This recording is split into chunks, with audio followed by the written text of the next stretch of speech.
Hello everyone, welcome back to the channel Let's Grow. So in the previous videos we have discussed about the introduction of the course, which is the web development, full stack web development course, and what is internet and how it's work. And now today we are going to study about and discussing about the web browser and browser engine. So you listen a lots of web browser names like Chrome, Firefox, Edge, Brave and Oracle.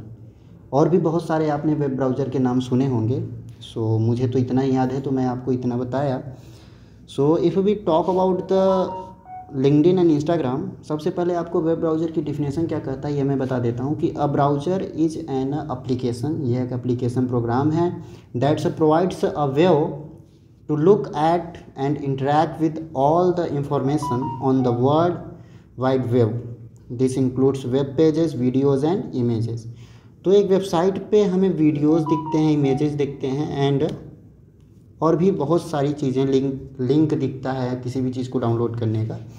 तो जिस पे दिखता है browser है, उस पर एक website काम करती है। So firstly but if we talk about the LinkedIn and Instagram, in that apps there are many URLs, बहुत सारे URLs होते हैं। पर हम किसी जब एक पर्टिकुलर URL को खोलते हैं then see that it's not open another page, he is open, it's open in same page. So इन सारे ऐप में ऐसा क्यों होता है? क्योंकि इसमें इनबिल्ट ब्राउज़र बने होते हैं। इसमें बहुत सारे डेवलपर इस खुद ऐप में ही इनबिल्ट ब्राउज़र बना देते हैं, जिसकी वजह से ये किसी और पेज में नहीं खुलता। अब ऐसा करते क्यों हैं? करते इसलिए हैं क्योंकि यूज़र एक्सपीरियंस को अच्छा बनाना है। मैंने पहले ही कहा था as a developer you should have to always think about the user experience. आपको हर समय केवल यूज़र एक्सपीरियंस के बारे में सोचना है कि कैसे अच्छा हो, क्योंकि तभी आपके वेबसाइट पे कोई टिकेगा। अब उसके बाद ये बहुत सारे वर्ड्स आए हैं, console, how think browser as a developer. हाँ, तो सबसे पहले मैं आपको एक जगह लेके चलता हूँ, इस शो को एंड करता हूँ, थोड़ा ब्राउज़र पे चलता हूँ।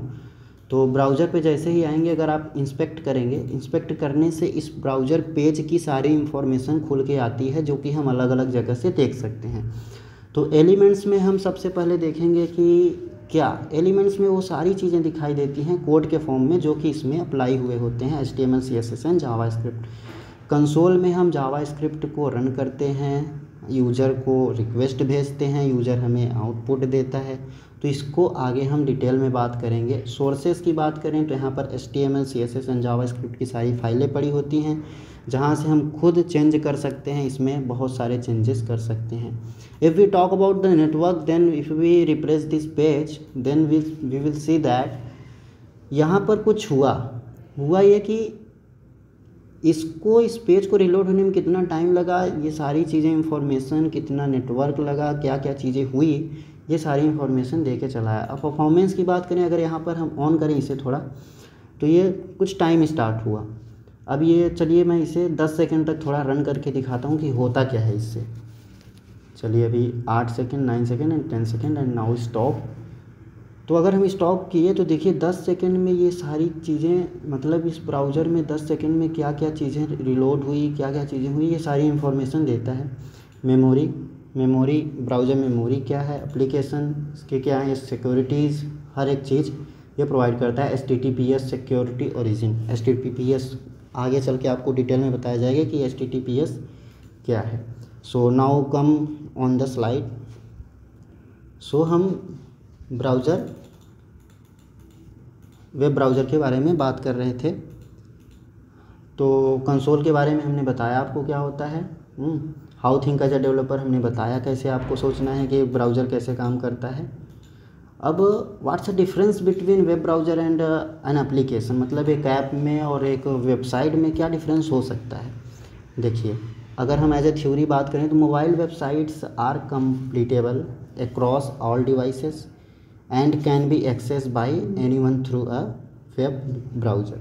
अब एक जो वेबसाइट है वो सारी डिवाइसेस के लिए कंपेटिबल होता है, मतलब उसे बनाया जाता है रिस्पॉन्सिव एक वर्ड है जिसमें मीडिया क्वेरी का यूज करके हर एक डिवाइस के लिए ब्राउज़र को हम अपने वेबसाइट को ऐसे बनाते हैं कि सारे वेबसाइट में सारे जो डिवाइसेस में अच्छे से खुले। और अगर हम बात करें कि एप्लीकेशन की, तो ये डाउनलोडेबल होता है, इसे बिना डाउनलोड करे आप नहीं चला सकते हैं। ऑपरेटिंग सिस्टम होता है। अब we talk about the console के बारे में हमने बात कर ही लिया था। And capability of a browser, capability क्या है कि हर एक ब्राउज़र की एक अपनी कैपेबिलिटी होती है। Browser capability means weather a particular browser support different features like JavaScript, frames, cookies and etcetera. हाँ, हर एक अलग की ब्राउज़र की अपनी एक अलग कैपेबिलिटी होती है, इसलिए हर एक ब्राउज़र अपने काम के लिए फेमस है और यूजेबल है। तो आशा करता हूँ कि चीज़ें आपको समझ में आ रही होंगी। हाँ, अगर हम बात करें अब what is a browser engine. देखो, browser and browser engine, a browser engine also just like a software. So how does it know about the part of use layout and parts of the use process. So अगर हम बात करें browser engine की, तो अगर हम थोड़ा पीछे जाएं तो हमें सारी कोड HTML CSS में ही केवल करते थे। When all the website are under constructed in the HTML and CSS only, so it's a not take more power। जब ये केवल HTML CSS में बनते थे तो ज़्यादा पावर नहीं लेते थे वेब ब्राउज़र पे। So that time we have a render engine, तो हम उस टाइम रेंडर इंजन की यूज करते थे, which properly run the HTML CSS, जो कि प्रॉपरली HTML CSS को रन करता था और हमें ब्राउज़र पे दिखाता था। लेकिन जब आगे चल के जावास्क्रिप्ट आया, if we talk about the some more engine which helps the work on a browser engine, that was Blink. JavaScript आने पर हमें एक नया ब्राउज़र इंजन मिला, that is Blink. It's a render, ये जावास्क्रिप्ट को रेंडर करता था और प्रॉपरली और हमें ब्राउज़र पे दिखाता था। एंड वन मोर, अगर हम मैक की बात करें, मैक बना है, एंड्रॉयड बना है, तो मैक की बात करें किसी भी वेबसाइट को खोलने के लिए, तो उसके लिए एप्पल किट आता था, मैक किट आता था।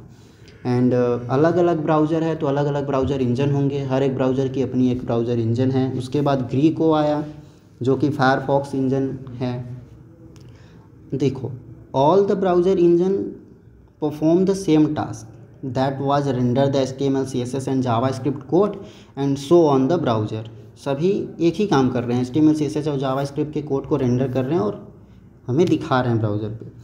एंड लास्ट में एक चीज़ आई जो कि सबको हिला के रख दी, मतलब and the finally comes the V8 engine. V8 engine, it is a one of the most powerful engine which makes and mix the all the browser engines, जिसे Node.js के फाउंडर्स ने इसको लिया और एक लैंग्वेज में कन्वर्ट कर दिया जो कि Node.js है, जो कि जावास्क्रिप्ट का फ्रेमवर्क है। And finally V8 converted into the Node.js, the same engine also in Google Chrome. यही इंजन गूगल क्रोम में भी है। V8 इंजन जो कि कोड है वो C++ में लिखा गया है। सो आशा करता हूँ कि ब्राउज़र इंजन के बारे में आप लोगों को ये सारी चीज़ें समझ में आई होंगी। ये सारी चीज़ें जो मैंने बोला ये यहाँ पर लिखी पड़ी हैं, तो यहाँ पे से आप नोट्स बना सकते हैं लेआउट इंजन क्या होता है। तो यार इन सब को देखते हुए कि सारी फीचर्स को देखते हुए कि सबसे ज़्यादा यूजेबल एंड पोर्टेबल ब्राउज़र कौन सा है, तो बात किया जाए तो गूगल क्रोम 72.5% यूज किया जाता है, Mozilla Firefox 11.9 and Microsoft Edge 6.3, Safari 3.6 and Opera 1.8% use किया जाता है। And how think as a developer of browser, आप जानते ही हैं, हमने कई बार बताया है आपको। तो how think as a developer, capability of a browser, performance, debugging, feature and security, इन सभी चीज़ों को आपको ध्यान देना होगा एज अ डेवलपर। अगर आप हैं तो ब्राउज़र इंजन के बारे में आपको इतना सोचना होगा। तो आशा करता हूँ आपको ये वीडियो अच्छा लगा होगा। Thanks for joining me.